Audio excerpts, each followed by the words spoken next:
Audiolibro El regreso de Inanna, de Susan Ferguson, narradora Agna Gaia. Audio número 21, parte 10, El mundo de las apariencias. Melinar introdujo su conciencia en el grupo de seres que estaba reunido en el óvalo de Inanna. Atilar, Chandroma, Owin, Graciela, Merwin y por supuesto Inanna. Cuando Melinar empezó a hablar, las formas geométricas llamativas, o sea, los brillantes, empezaron a cambiar rápidamente. Ningún aspecto del primer creador está realmente separado del resto. La puerta de salida del mundo de las apariencias puede asumir cualquier forma. Cada expresión de vida lleva consigo el potencial de la libertad, y cada uno de ustedes se vistió de los colores y temperamentos que estaban disponibles en el tiempo en el que vivieron. Debido al poder de los cinco sentidos, se perdieron en medio de la dualidad de estas expresiones y se dejaron llevar por las polaridades continuas inevitables. Pero como ven, esas realidades se han desvanecido, mas permanecen como datos almacenados. Existen por separado, pero no obstante, están conectados eternamente a todos. Nada muere, nada se pierde. En una dimensión de realidad, ninguno de nosotros jamás ha abandonado la mente del primer creador. Graciela estaba sentada en el bosque de cedros con sus hermosos perros y pensaba cuán tristes habían sido casi todas sus vidas. Toda esa lucha por aprender y llegar a hacer algo, para luego dejarse llevar por algún impulso insensato. ¿Para qué era todo esto? Si solo pudiera regresar y sanar a los otros. Si el padre de Merwin hubiera sido amable, si solo Chandroma le hubiera hecho caso a Inanna para no beber del veneno, si Atilar hubiera dejado de contemplar los ojos de la joven sacerdotisa, si Onwin no hubiera sido tan amable de la bebida. Sí, solo esa sería la historia actual de la especie humana. La guerra y la destrucción se veían lo suficientemente siniestras en los libros de historia, pero cuando uno las vive en carne propia, el dolor es infinito y penetrante. Graciela empezaba a ajustarse a toda esa descarga de información. Las historias de sus otras existencias le fascinaban y le dejaban exhausto. Se dio cuenta de que sus experiencias de muerte no fueron fáciles. Tal vez la muerte no se hizo para que fuera fácil. Quizás es la única manera de convencernos de que podemos salir de nuestro cuerpo.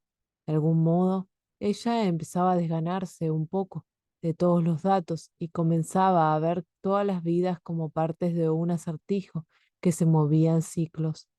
Había varios patrones que se repetían.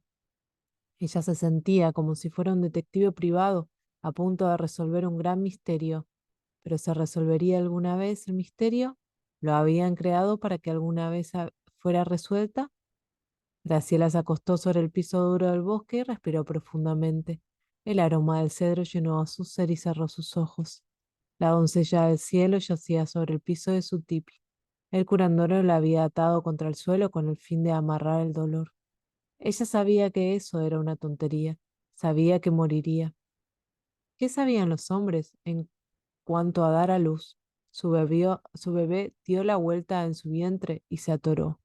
A medida que perdía más sangre, el dolor se hacía más intenso. ¿Dónde estaba Pequeña Nube, su amiga y partera? Deseaba Pequeña Nube tanto a Pluma de Fuego como para dejar que su amiga, la doncella del cielo, muriera en el parto. Ella pensó en su esposo Pluma de Fuego. Siempre se habían amado, habían estado juntos toda la vida. Desde niños habían sido inseparables. Y por supuesto, Pequeña Nube los había seguido a todas partes. La doncella del cielo comprendía como su amiga. Amaba a su esposo, pero nunca se inmutó porque nunca dudó del amor que le profesaba a Pluma de Fuego. Él pertenecía a la doncella del cielo y a nadie más. Mucho antes de que el hombre blanco llegara a sus tierras, los miembros de la tribu de Doncella del Cielo vivían pacíficamente en sus hermosas colinas, respetaban la tierra y a todos los espíritus, trabajaban para lograr la armonía en el viento y en las estrellas, y sabían cómo llegar a ser uno con todos los espíritus animales. Cuando era una niña la iniciaron en el conocimiento de los cielos nocturnos. Ella pasaba muchas horas en silencio bajo las estrellas, y traía las escenas del cielo hacia la tribu y sus tierras. La sabiduría de Doncella del Cielo era venerada. Los miembros de la tribu creían que habían venido de las estrellas y que algún día regresaran. Se sabía que el grupo de 7 estrellas a las que llamaban las hermanas era su lugar de origen. Durante las noches oscuras, ella miraba a ese grupo y le hablaba a una dama azul que a menudo se le aparecía. Esta dama le daba conocimientos y sabiduría, la animaba a que se respetara a sí misma. La doncella del cielo llegó a amar a esta dama azul y a creer que algún día la tribu regresaría a las estrellas. Pluma de Fuego era un joven atractivo y fuerte que adoraba a Doncella al Cielo. Habían pasado muchas horas juntos riendo y caminando por el bosque o montando a caballo por las colinas con el viento en sus almas. La vida era muy agradable cuando estaban juntos. De su unión ya había un niño. ¿Por qué estaba causando tantas dificultades este segundo parto? El dolor se volvió agudísimo y había perdido demasiada sangre.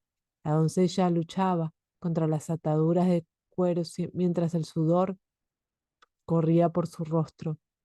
Si solo pudiera zafarse. Miró a una abertura que había en la parte superior de su tipi y pudo ver un pedacito de cielo azul. ¿Por qué la habían dejado sola? Un agudo dolor partió su cuerpo y no sintió más. Se alzó por encima de su cuerpo atado y cuando miró hacia abajo vio sangre por todas partes.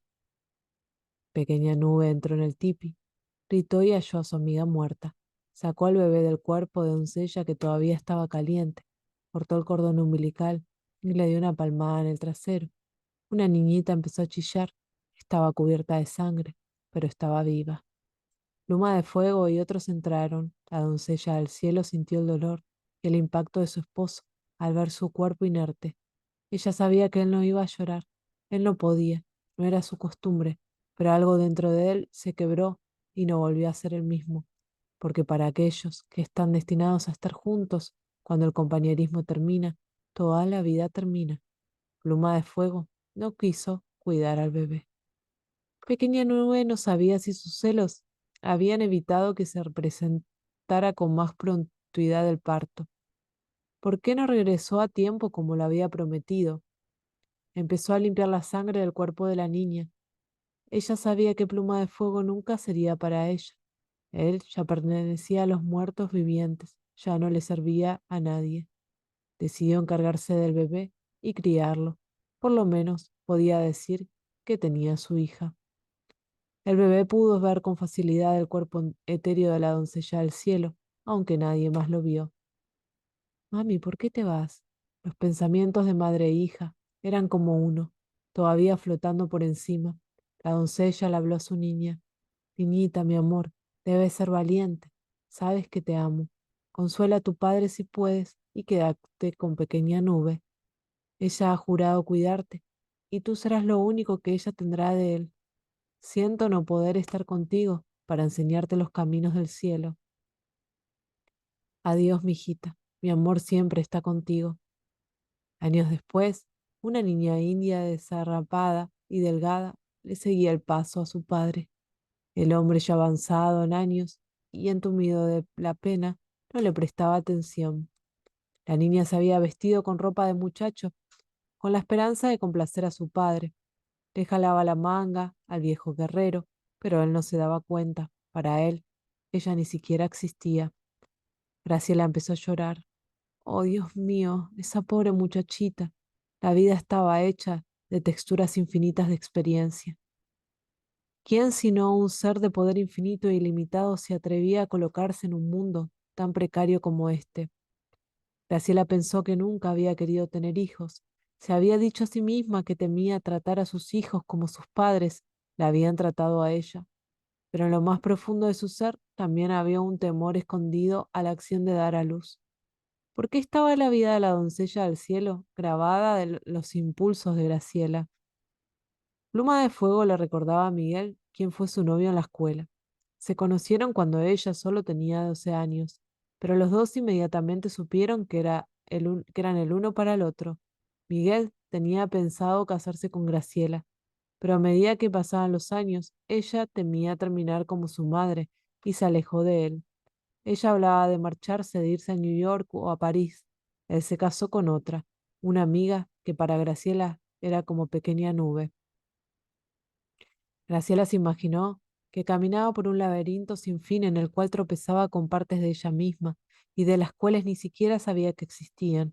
De algún modo todas las partes estaban conectadas y todas las conexiones podrían responder sus preguntas y llenar el vacío que siempre había sentido dentro de ella. En su mente vio las hermosas formas geométricas que ya le eran familiares. Los colores eran vivos y las formas resplandecientes se movieron en sucesión rápida cuando Melinar empezó a hablar. Todos los sistemas filosóficos y religiosos que están disponibles en forma escrita son reflejos de la verdad en diferentes momentos que fueron necesarios para satisfacer las necesidades de este tiempo. No es necesario que ligues tu conciencia a ninguno de estos sistemas, y las formas de expresión religiosa que existen todavía le son útiles a muchos, pero muchas otras formas se perdieron desde el período prehistórico, puesto que no se escribió nada. La verdad es la verdad en cualquier momento presente de existencia, sin importar la forma en que se manifieste. La forma está sujeta a las necesidades y capacidad de recepción de la raza de seres que exista y es establecida por el nivel de su evolución. Esas formas de pensamiento que construimos a nuestro alrededor para protegernos son a menudo las mismas formas que invitan a nuestra destrucción. El primer creador siempre está en movimiento y siempre cambia. Los brillantes de Melinar se movían más rápidamente de lo que los ojos humanos de Graciela podían captar, pero entendió que había una trampa inevitable en la necesidad humana de detener el camino. Todo lo que se coloca en piedra inevitablemente se deteriora. Aquello a lo que tratamos de aferrarnos se pierde. Nadie puede detener un río. Graciela se puso de pie y fue a acostarse junto a sus perros. Se sintió cómoda en medio de su piel gruesa y oscura y se imaginó que estaba bien protegida en brazos de Inanna. La bella diosa azul abrazó a la pequeña Graciela, que se quedó dormida. Era bueno estar en casa.